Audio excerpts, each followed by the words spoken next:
Hey Space Watchers, and good evening from Munich. We're here at the Space Night, and that is in the frame of the Munich Security Conference. And I have here with me Will Marshall, one of the co-founders of Planet.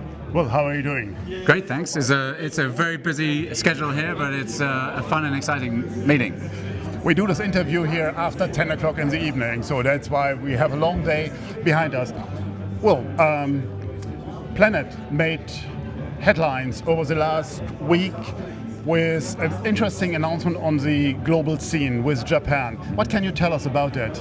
Yeah, it's a very interesting arrangement. I mean, firstly, we're here in Munich because satellite data has a huge role to play in global transparency and accountability, and it's something that we at Planet lean into. The partnership that you're referring to is a partnership with JSAT in Japan to build and launch and operate 10 of our new Pelican spacecraft. Nice. Our Pelican spacecraft are the latest generation high-resolution satellites. The goal is to get to 30-centimeter resolution. We just launched one a couple of weeks ago, earlier in this year, and it has the latest NVIDIA chip that enables the Jetson Orin platform, enables us to do AI on the edge. That means do things like ship detection or other things that could speed up the time to analysis.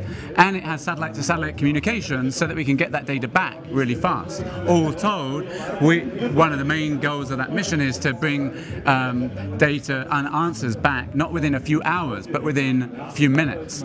And so this partnership is really exciting because it brings this latest tech to Japan, and it benefits all the rest of our customers because we get more Pelicans in space that they can all tap into in the rest of the world. Tell us more about the partnership. I mean, I understood you sold these satellites to them, so you hand them over to Japan. They operate it, they use the data, but now you talked about partnerships, so what's coming back beside of the money? Yeah, well, there's money coming back, but and it's a good deal financially. But yes, they get dedicated capacity from these satellites in their area of interest around Japan. Got it. That's about 10% of the capacity of those satellites. For the rest of the world, we get to provide that to all the rest of our clients.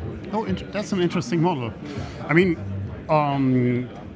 JSAT, is a Japanese client you mentioned, just went into the SAR area as well. So what are their wider plans? Can you talk about that? So where in their strategy you fit in? Well, JSAT for many decades, and you should interview them to get their answer, but have many decades been doing commercial comms and primarily services for the government.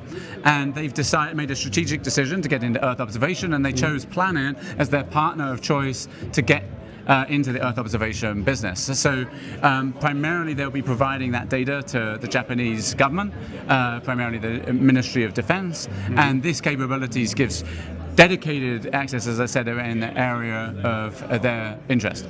Now, we're here at the Munich Security Conference, and space has an absolute enormous focus and attention, got this attention. Tell us, what can we learn from this deal? Is that something that Europe could also apply? I mean, you're working very close with ESA. We heard before that you're a contributing partner for the Copernicus system.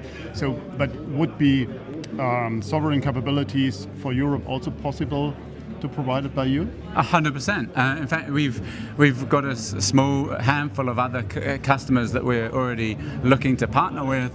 But you know, Europe is one of the big potential beneficiaries of this sort of new technology, and I think that there's a huge values alignment, of course, across the transatlantic. But a slightly broader thing. Here in Munich, I think everyone's recognizing that the role of space is really important. I mean, you know, the classic notion, space is the high ground, right? But now people are really seeing how it's giving information advantage to Ukraine, how it is providing important strategic benefits to our allies, and commercial space fits in a particularly neat way because it provides a common operating picture between allies. Take that in the European context. We're working with NATO, for example, and we've been talking to our NATO partners here. They are leveraging it to ensure that all the different NATO allies have a common picture of reality. That's really important if we want to collaborate in the security domain. That's right. Well, thank you very much. It was a long day. all the best for you and planet. And with that, SpaceWatch out for today. Thanks a lot.